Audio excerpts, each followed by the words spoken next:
गांव के एक कोने में एक पुरानी खंडहर सी हवेली खड़ी थी जिसे लोग चांदनी हवेली कहते थे। कहा जाता था कि वहां एक रहस्यमयी किताब छिपी हुई है जो हर मनोकामना पूरी कर सकती है। गांव वाले उस हवेली से दूर रहते थे क्योंकि उन्होंने सुना था कि वहां एक आत्मा रहती है। लेकिन 14 वर्षीय आरव को डर से ज्यादा रोमांच पसंद था। एक दिन जब चांदनी रात खिली थी, आरव ने हवेली में जाने का साहस किया। जैसे ही आरव ने हवेली में कदम रखा, अंदर का दृश्य किसी जादुई दुनिया जैसा लगने लगा। पुरानी दीवारों पर खिले फूल, चमकीले झूमर और मध्यम सी रोशनी ने उसे मंत्रमुग्ध कर दिया। उसे एक हल्की सुगंध आई और किसी ने धीमे से उसका नाम पुकारा, आरव। आरव ने डरते हुए आवाज का पीछा किया और एक बड़े कमरे में पहुंचा। वहां दीवार पर एक पुराना, भारी भरकम आईना था। आईने के भीतर किसी का अक्स दिखाई दे रहा था। उसने गौर किया तो पता चला कि वो कोई और नहीं बल्कि एक लड़की थी जो चांदनी की तरह सफेद कपड़े पहने थी। तुम कौन हो? आरव ने पूछा। मैं चांदनी हूँ, इस हवेली की रखवाली करती हूँ, उसने मुस्कुराते हुए कहा। उसकी मुस्कान में एक अजीब सा सम्मोहन था। मैं सुना है कि यहाँ कोई जादुई किताब है जो हर मनोकामना पूरी कर सकती है, आरव ने पूछा। चांदनी ने उसे ध्यान से देखा और कहा, हाँ, वो किताब इस हवेली में है, लेकिन उसे पाना इतना आसान नहीं है। जो भी उसे पाना चाहता है, उसे 3 परीक्षाओं से गुजरना होगा। क्या तुम तैयार हो? आरव ने उत्साह से हामी भरी। उसने हमेशा अपने जीवन में कुछ अद्वितीय खोजने का सपना देखा था और यह उसके सपने के साकार होने जैसा था।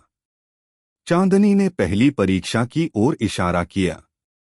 एक बड़े पत्थर का दरवाजा खुला और आरव को एक अंधेरी सुरंग में प्रवेश करना पड़ा।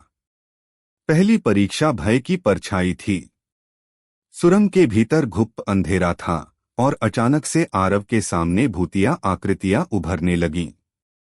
उसका दिल जोर जोर से धड़कने लगा, पर उसने खुद को शांत किया और आगे बढ़ता गया। जैसे ही उसने भय को अनदेखा किया, भूतिया आकृतियां गायब हो गईं और सुरंग में रोशनी हो गई। अगली परीक्षा सच्चाई का आईना थी। एक विशाल कक्ष में कदम रखते ही आरव के सामने एक विशाल आईना उभर आया।